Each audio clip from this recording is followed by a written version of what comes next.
So hello everyone and welcome to the Summer Camp 2022. तो चलिए अब शुरू करते हैं हम लोग. So first of all, हम लोग का मेन एजेंडा क्या है इस प्रोग्राम का? Can you all hear me?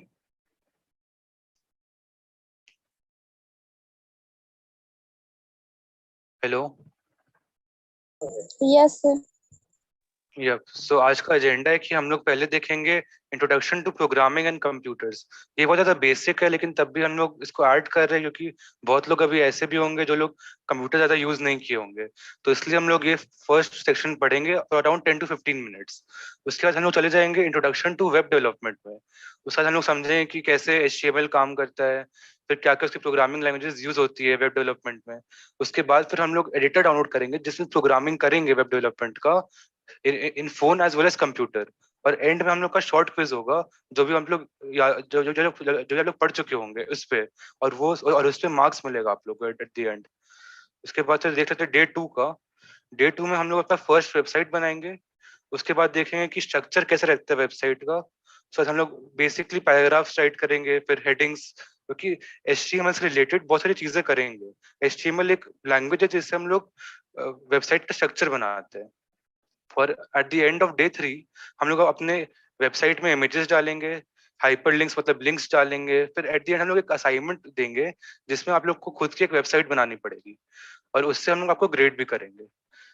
So can we start now? Do you have any questions?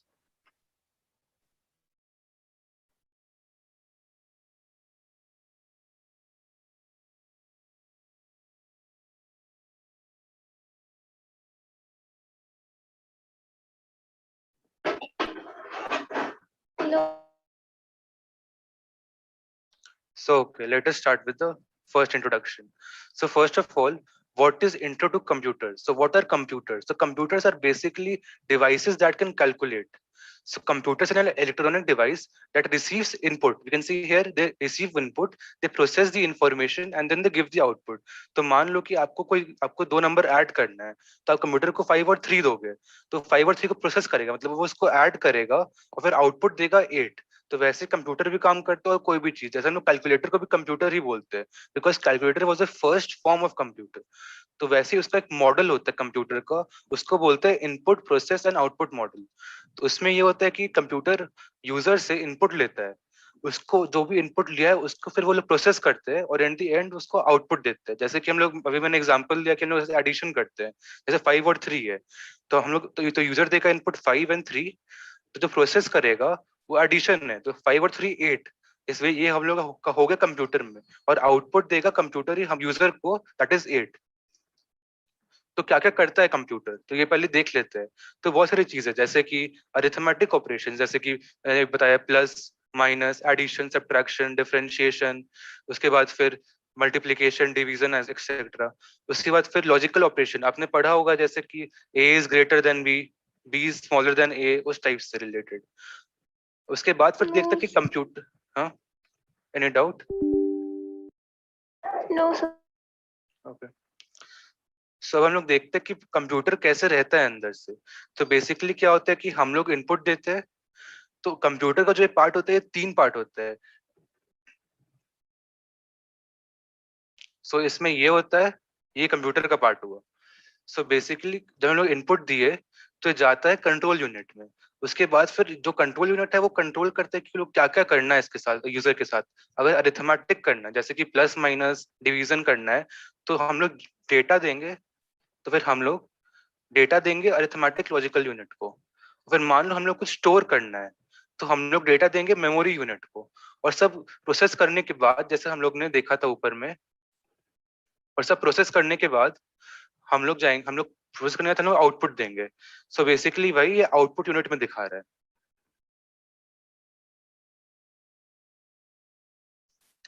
Okay. So now अब देख लेते हैं the basic parts of computer.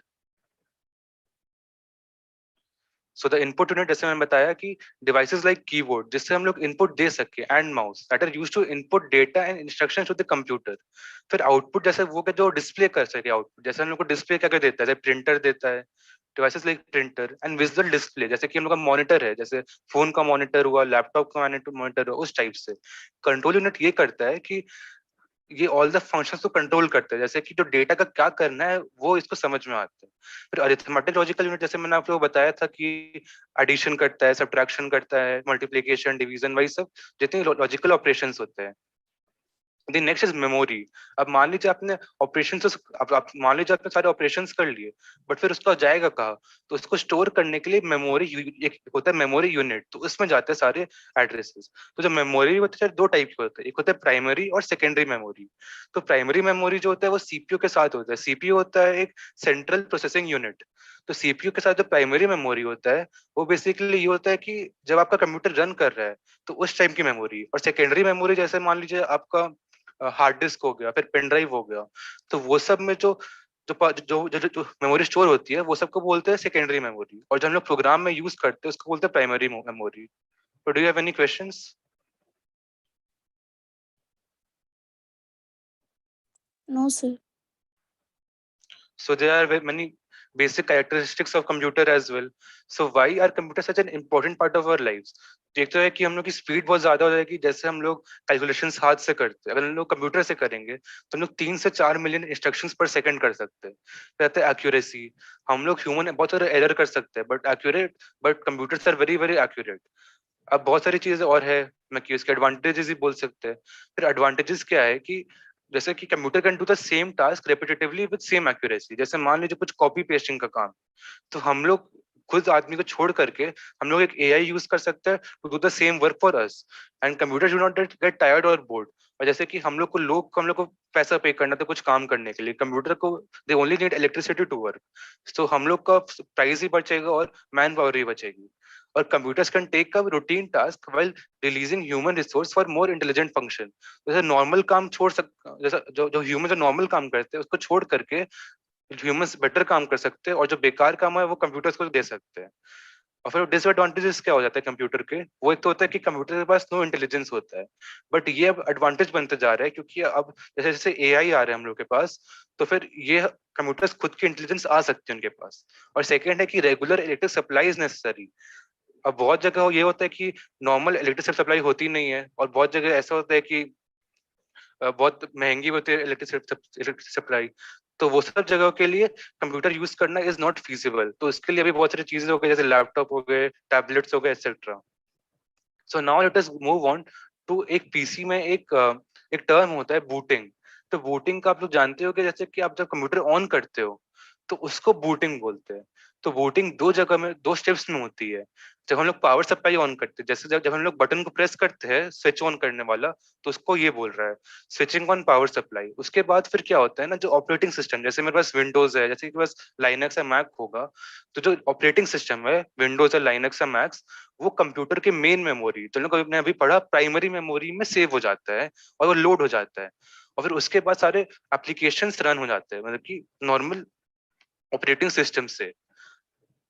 ठीक है, तो अब आ जाते हैं टाइप्स ऑफ बूटिंग। अब दो टाइप के बूटिंग होते हैं, एक होता है कोल्ड बूटिंग और एक होता है warm booting.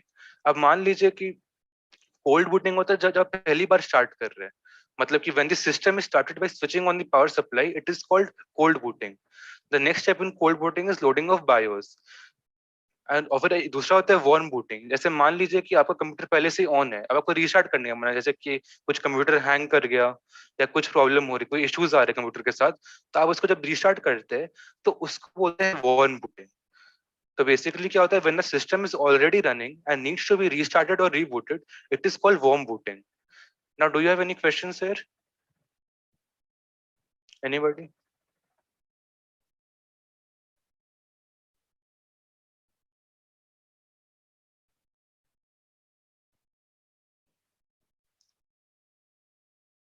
Okay, so let's move on. Okay, so first, the second part is classification of computer. So we can classify computers on different types. Like many of you may have some desktops like personal computers. Then you may have laptops, tablets, servers, and there are many industrial uses of computer as well, known as servers, mainframes, and desktops and supercomputers. So let us move on one by one. So first is desktop. So desktop are personal computers designed for use by individual at a fixed location. So desktop जैसे मान लीजिए कोई computer हो गया, उसमें एक CPU रहेगा और अलग से स्क्रीन रहेगी। तो ये कोई एक जगह यूज करने के लिए होता है, वैसे कि मतलब कि जो ये एकदम मोबाइल नहीं है, ये कोई मूवेबल सिस्टम नहीं है, आपको ये रखिएगा तो वहां पे यूज कर सकते हो। ऑन दी अदर हैंड आप देखिएगा लैपटॉप जो है, लैपटॉप और टैबलेट, ये आप कहीं भी लेके जा सकते हो, you just need a power source for that, और जनरली इसमें बैटरीज होती है। ऑन दी थर्ड आ जाते हैं सर्वर पे। तो सर्वर क्या होता है ना कि जैसे कि आपके पास कोई आपने कोई साइट बनाई है, तो उसमें जितने भी डेटा स्टोर करना होता है, तो वो एक दूसरे कंप्यूटर में स्टोर रहता है, which is connected to the internet और which is connected to any network, तो उसको बोलते हैं सर्वर। तो जैसे कि लिखा हुआ है, servers are computers with high processing speeds that provide one or more services to other system of the network. तो एक नेटवर्क में दूसरे को डेटा देता है या कुछ इंस्ट्रक्शंस देता है, कुछ भी कर सकता है सर्वर। अब आगे बढ़ते हैं, पता है मेन फ्रेम। तो मेन फ्रेम क्या होता है? जो मेन फ्रेम, जो कुछ कंप्यूटर्स जो जैसे हम लोग नॉर्मल यूज करते हैं पर्सनल कंप्यूटर्स, उससे पावरफुल कंप्यूटर्स यूज होते हैं जब हम लोग इंडस्ट्रीज में जाते हैं। जब सॉफ्टवेयर इंडस्ट्रीज में जाएंगे तो बहुत सारे हम लोग को महंगे महंगे कंप्यूटर्स मिलेंगे जो यूज होते हैं सर्वर्स के तौर पे, इन बैंक्स में यूज होते हैं, एयरलाइंस में यूज हो सकते हैं। तो वो उसका मेन प्रॉब्लम होता है कि बहुत बड़ा होता है and it is very fast which is not useful for us. और मोर और भी चीजें कि बहुत एक्सपेंसिव है, और वो लोग का खुद का ऑपरेटिंग सिस्टम होता है जो मैन्युफैक्चर प्रोवाइड करते हैं। जैसे आपने देखा होगा कि आप कोई शॉप में गए होगे या एयरपोर्ट में जाते हो, तो वहां पे देखा होगा कि वहां पे एक अलग से एक कंप्यूटर रहता है, लेकिन उसका ऑपरेटिंग सिस्टम कुछ अलग होता है, वो विंडोज नहीं होता है लेकिन कोई और होता है, वो खुद जो मैन्युफैक्चर बना के देता है आपको। Okay, so now let us move on with super computers. तो सुपर कंप्यूटर्स क्या हो गया ना, जब हम लोग साइंटिफिक रिसर्च करते हैं, जब बहुत लोग जो पीएचडी करते हैं, मास्टर्स करते हैं, तो वो लोग का क्या होता है कि वो लोग को बहुत ज्यादा हाई कैलकुलेशंस करनी पड़ती है और बहुत ज्यादा तेजी से कैलकुलेशन करनी पड़ती है। तो उसके लिए very very fast computers has to be used. तो उसको बोलते हैं सुपर कंप्यूटर्स। तो they are used for carrying out complex, fast and time intensive calculations for scientific and engineering and application। तो जैसे कि हम लोग जब देखते, जब हम लोग अपना कंप्यूटर यूज करते हैं, तो हम लोग बोलते हैं कि कितने ऑपरेशंस पर सेकंड है। Yes hello sir. Yes. Sir हम लोग का बार बार कट रहा है और ऑन ऑन कभी हो रहा है कभी ऑफ हो रहा है, हम लोग ठीक से क्लास नहीं कर पा रहे हैं।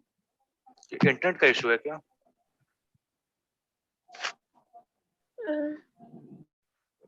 to check the internet, I guess.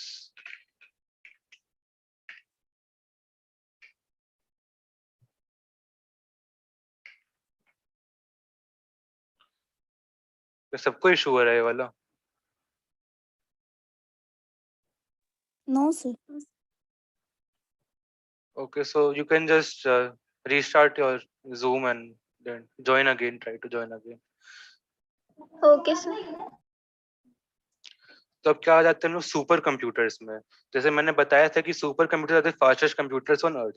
तो जैसे अब मैंने बोला कि जैसे हम लोग जैसे हम लोग पीसी यूज करते हैं, तो उसमें हम लोग बोलते हैं कि अच्छा ये 3 मिलियन ऑपरेशंस पर सेकंड कर रहा है। बट जब हम लोग सुपर कंप्यूटर्स यूज करते हैं, तो हम लोग मेजर करते हैं टेराफ्लॉप्स में, जो होता है 10 to the power 12, जो मतलब कि 3 मिलियन से भी ज्यादा। It is around a billion. So it is called teraflops. तो ये बहुत ज्यादा तेज होता है computers. Some examples are like Sunway Thyolite is the world's fastest computer। और सबका इसका यूज क्या होता है? जैसे पहली बात तो होता है कि मॉलिक्यूलर मैपिंग होता है, जैसे रिसर्च में यूज होता है। फिर वेदर फोरकास्टिंग में बहुत ज्यादा इंपॉर्टेंट यूज होता है इसका, जैसे कि आपको अगर देखना है कि साइक्लोन कब आ रहा है, एक्सेट्रा, वही सब चीज है। Okay, so now let us move on to web development. So first part क्या था हम लोग का? Introduction to web development. तो जब भी आप कोई वेबसाइट देखिए, जैसे मान लीजिए जैसे आपने गूगल देखा, तो इसमें क्या दिख रहा है आप लोगों को कि पहले एक तो होता है, इसको बोलते हैं हेड, और जो ये बीच में जो ये पार्ट है इसको बोलते हैं बॉडी। तो इसको हम लोग क्या करते हैं ना, जब भी हम लोग कोई प्रोग्रामिंग करते हैं वेबसाइट का, तो उसमें बेसिकली होता है कि हम लोग इसको स्ट्रक्चर बनाने के लिए, जैसे कि ये गूगल दिख रहा है आपको, या तो ये बटन दिख रहा है आपको, तो इसको हम लोग बनाते हैं, एक लैंग्वेज होती है, इसको बोलते हैं मार्कअप लैंग्वेज, इसको बोलते हैं hyper text markup language, that is also known as HTML। ठीक है, तो उसको यूज करके हम लोग बनाते हैं कि अच्छा ये स्ट्रक्चर है। फिर CSS से डिजाइन करते हैं, एक और लैंग्वेज होती है CSS, उससे हम लोग डिजाइन करते हैं। और जावास्क्रिप्ट से हम लोग क्या करते हैं कि देख, जैसे कि मान लीजिए हम लोग ने बटन बनाया अपना प्रोग्रामिंग करके, उसके बाद फिर हम लोग को बोलना है कंप्यूटर को, अच्छा जब हम लोग ने बटन प्रेस करेंगे तो ये तो साइट खुल जानी चाहिए। तो ये ऑपरेशंस जो होते हैं, ये बोलते हैं कि ये करने के लिए एक दूसरी लैंग्वेज होती है, that is known as JavaScript. तो हम लोग अपना अभी बेसिक हम लोग बस हम लोग जो अभी बेसिक करेंगे, तो हम लोग अभी नॉर्मल वो सब ऐसा नहीं पढ़ेंगे कि जावास्क्रिप्ट क्या है। हम लोग बस पढ़ेंगे कि एचटीएमएल से और सीएसएस से हम लोग नॉर्मल वेबसाइट कैसे बना सकते हैं। हम लोग ये नहीं करेंगे कि बटन प्रेस पे क्या होगा। हम लोग बस ये करेंगे कि हम लोग को बस अपना स्ट्रक्चर देना है वेबसाइट का, जैसे हम लोग ऐसे अच्छे की वेबसाइट बना सकते हैं, और ना कि हम लोग देखेंगे कि कैसे इसका फंक्शन करना है, बिकॉज ये बहुत छोटा सा कैंप है। So let us start. तो पहले हम लोग एडिटर डाउनलोड कर लेंगे, जैसे कि हम लोग को इसमें कोडिंग करना है ना, तो हम लोग HTML यूज करने के लिए हम लोग एक एडिटर डाउनलोड कर लेंगे। तो बहुत लोग के पास कंप्यूटर होगा, तो वो लोग क्या करेंगे कि जाएंगे अपने कंप्यूटर में और गूगल में टाइप करेंगे नोटपैड प्लस प्लस, और फिर यहाँ से डाउनलोड कर सकते हैं, जैसे कि download notepad. So we can do it from here. तो डाउनलोड, तो देखिएगा इंस्टॉल हो जाएगा।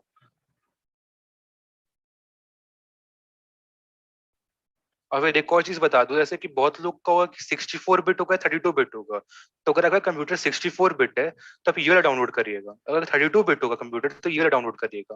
अब आप लोग कैसे पता चलेगा कि 64 बिट है 32 बिट? तो एक बार चेक कर लीजिएगा आप लोग कि पहले जाइएगा कंट्रोल पैनल में,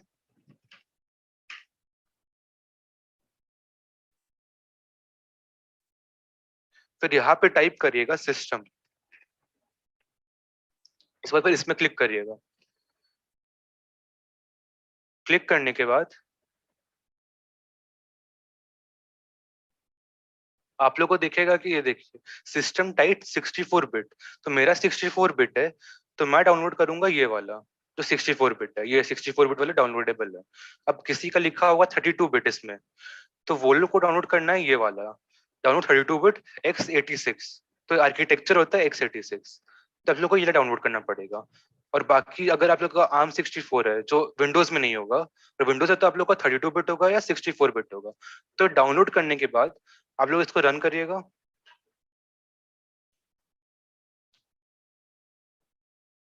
अब जब रन हो जाएगा,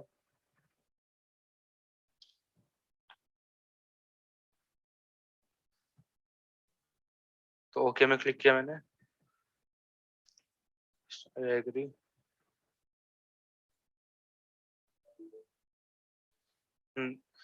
तो इसमें एरर आ रहा है क्योंकि मेरे में पहले से इंस्टॉल्ड है नोटपैड प्लस प्लस। जब आप इंस्टॉल करेंगे तो आपकी स्क्रीन कुछ ऐसी आएगी, दिखाता हूँ एक सेकंड।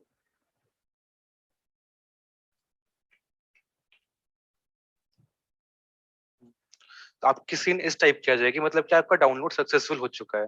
तब इसमें कुछ भी कर सकते हो, जैसे आप कोड लिख सकते हो। तो ये हो गया। अब मान लीजिए आपके पास कंप्यूटर नहीं है और आपके पास मोबाइल है,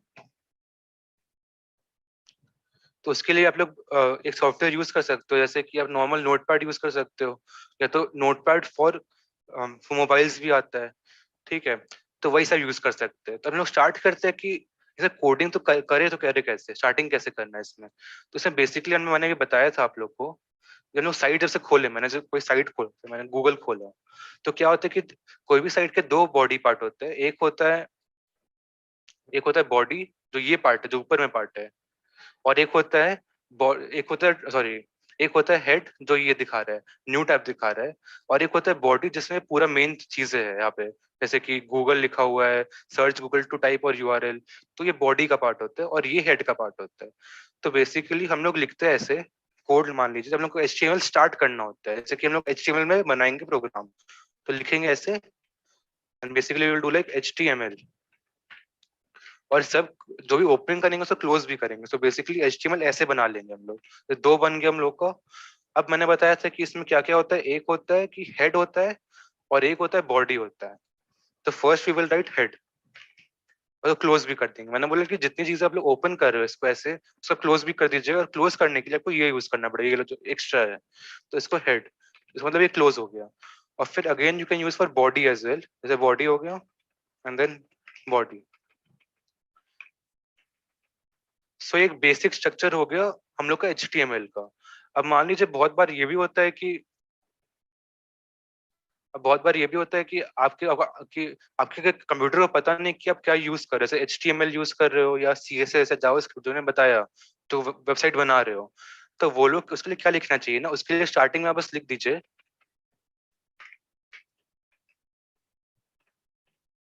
डॉक टाइप HTML। तो इससे क्या होता है ना कि जो कि कंप्यूटर है हम लोग का, उसको समझ में आएगा कि अच्छा ये जो फाइल है वो कंप्यूटर वो HTML है और हम लोग को HTML को रीड करना है, क्योंकि बहुत सारी लैंग्वेजेस यूज होती है। तो ये यूज करने से मैक्सिमम टाइम क्लियर ही हो जाता है कि हम लोग HTML यूज कर रहे हैं। तो हेड मतलब मैं बताया था कि हेड मतलब ये वाला पार्ट हो गया, और बॉडी मतलब जो बीच में जो काम हो रहा है सब। So we can now save it with Ctrl+F S। तो अब देखोगे, जैसे मान लीजिए, अगर मान लीजिए मैंने एक न्यू खोला, मैंने एक HTML, मैंने बताया था अभी आप लोग को, फिर हेड और बॉडी रहेगा।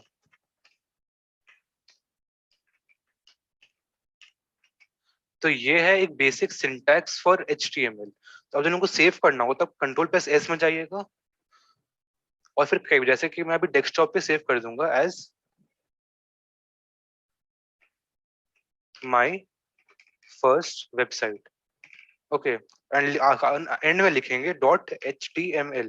तो इससे क्या होगा कि कंप्यूटर को पता चला कि ये HTML फाइल है, और इसको करेंगे हम लोग ऑल टाइप्स पे। जब सेव करेंगे फिर चलते हैं हम लोग अपने डेस्कटॉप पे, तो देखिएगा आ जाएगा यहाँ पे माय फर्स्ट वेबसाइट। अब इसको खोल के देखेंगे तो देखिएगा कि हम लोग की वेबसाइट बन चुकी है। मैंने बताया जैसे कि हेड ये रहा और ये रहा बॉडी। तब जैसे मान लीजिए हमें कुछ लिखना है हेड में, से हेड में कुछ लिखना है, जैसे लिखेंगे समर कैंप 2022। चलो फिर सेव कर देंगे, फिर से करेंगे Ctrl+S, तो सेव कर दिया मैंने।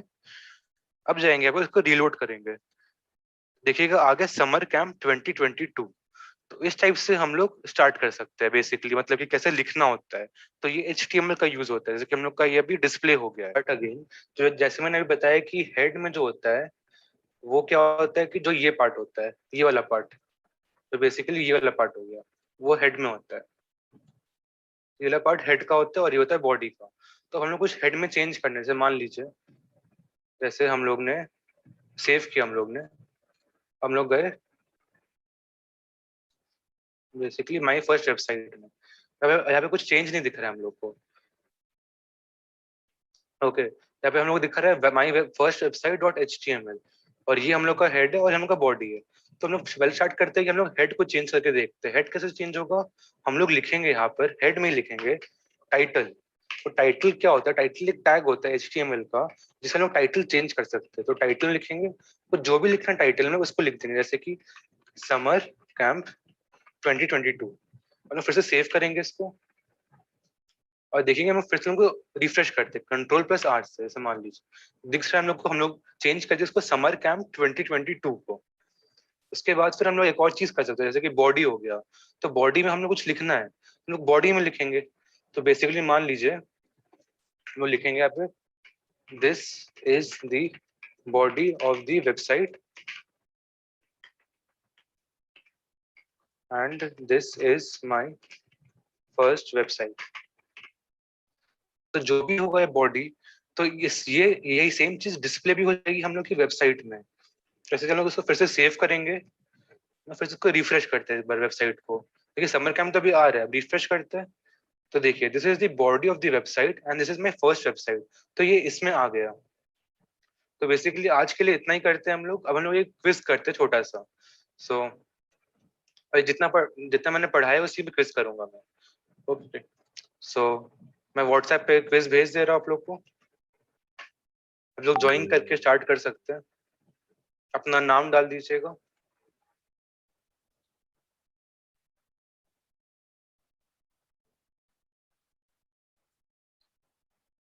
And then we will discuss the answers as well in the end.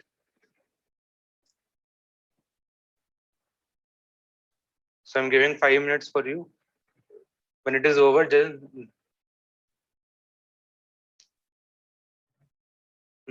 तो जैसे मैं ये बोल रहा था कि मैंने बताया था कि एक हेड होता है और एक होता है बॉडी। तो बेसिकली क्या करना है कि हम लोग अगर हेड का चेंज करना, जैसे जो ये लिखा हुआ है यहाँ पर, जैसे मान लीजिए अभी मैं सेव कर देता हूँ, इसको रिफ्रेश कर देता हूँ, तो यहाँ पे लिख के आ रहा है माई फर्स्ट वेबसाइट डॉट HTML। तो मान लीजिए हमें उसको चेंज करना है, तो क्या करेंगे? तो ये तो है हेड का पार्ट। हम लोग क्या करेंगे ना, यहाँ पे टाइटल लिखेंगे, मतलब टाइटल होगा पेज का, टाइटल, और फिर से डाल देंगे क्लोजिंग ब्रैकेट। मैंने बताया था कि जो भी ओपन करेंगे उसको क्लोज भी कर देंगे, तो करेंगे टाइटल। फिर ये दोनों के बीच में शेयर योर स्क्रीन। अनुभव, शेयर योर स्क्रीन।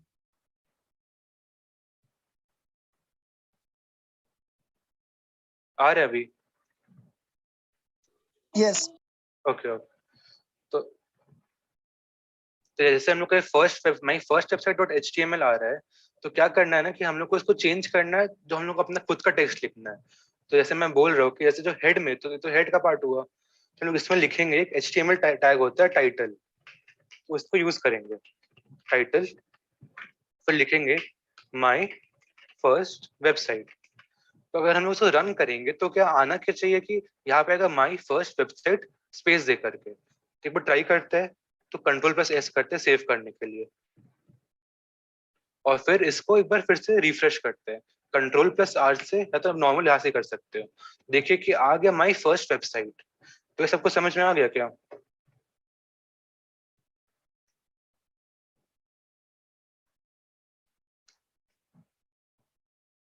आ गया होगा तो लेट अस मूव फॉरवर्ड। तो अब क्या होता है, जैसे मैंने बताया कि हम लोग ये स्टार्ट कर दिए कि टाइटल टैग कैसे यूज करते हैं, जैसे कि हेड में कैसे चेंज करते हैं। अब मान लीजिए हम लोग को ये बॉडी में कुछ लिखना है, तो हम लोग क्या करेंगे?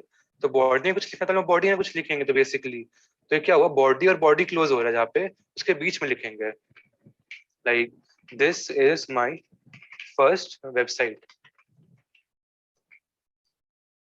We will learn web development, जैसे मैंने ये लिख दिया आके।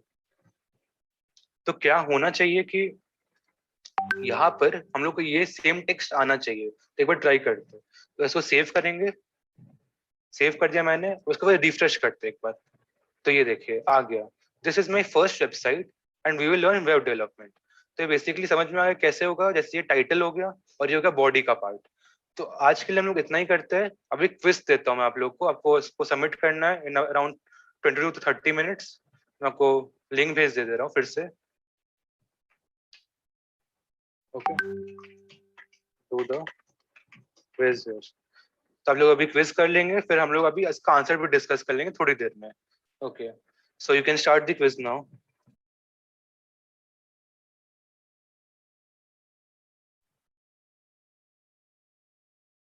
And if you have any queries, you can ask now.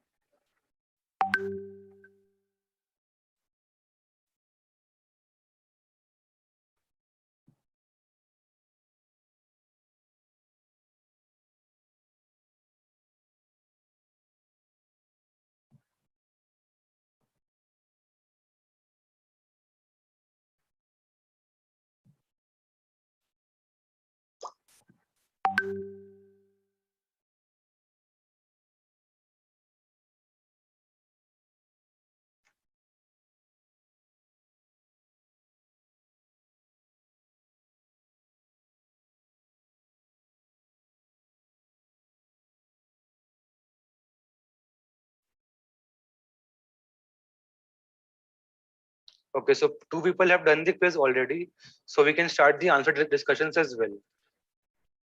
So let us see. The first one goes to Raviraj, and the second one goes to Akansha. Okay, so there are two people. Let us see what are the mistakes here. Okay, this one. We'll discuss the answers one by one. Okay, so let us see.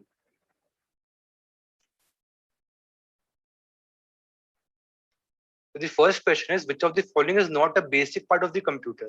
तो जैसे मैंने मेरे को बताया कि एक होता है इनपुट यूनिट, जैसे इनपुट लेते हैं, फिर कंट्रोल यूनिट जो बताते हैं कि क्या करना है कंप्यूटर को, और अरिथमेटिक लॉजिकल यूनिट जहाँ पे एडिशन माइनस होता है, और ये वाटर से रिलेटेड कोई पार्ट नहीं होता कंप्यूटर का। तो ये सही आंसर है। तो it is basically not the basic part of the computer, और ये सबने सही भी किया, तो ठीक है। Then let us move on to the next question. So when the system is started by switching on the power supply, it is called cold booting. तो ये ट्रू स्टेटमेंट है, हाँ दोनों ने सही किया। और वार्म बूटिंग ये होता है कि जब आपका कंप्यूटर ऑन है और आपको फिर से आपको बूट करना है, तो उसको बोलते हैं वार्म बूटिंग। थर्ड क्वेश्चन, हाँ तो इसमें आपका एक रॉन्ग है। तो क्या है कि control unit, arithmetic logical unit and memory unit are together called what? तो दो तीन ऑप्शंस है, एक है कि central processing unit, arithmetic logical unit, memory unit और कंप्यूटर सिस्टम यूनिट। तो इसका आंसर एएलयू तो नहीं होगा, क्योंकि हम लोग एएलयू तो पार्ट है उसका। मेमोरी यूनिट भी नहीं होगा, क्योंकि मेमोरी यूनिट भी इसका पार्ट है।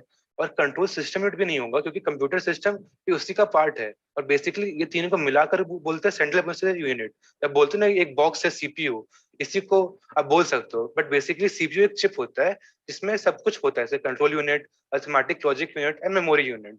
तो इसको टुगेदर बोलते हैं सीपीयू। Let's move forward. हाँ तो मैंने बताया था अभी आपको, which are the following markup language is used for designing web pages. मैंने सिखाया था, आपको HTML होता है, जावा से नहीं कर सकते, जावास्क्रिप्ट से भी नहीं कर सकते, मार्कअप लैंग्वेज नहीं है जावास्क्रिप्ट, और C++ भी मार्कअप लैंग्वेज नहीं है। तो basically HTML is the correct answer.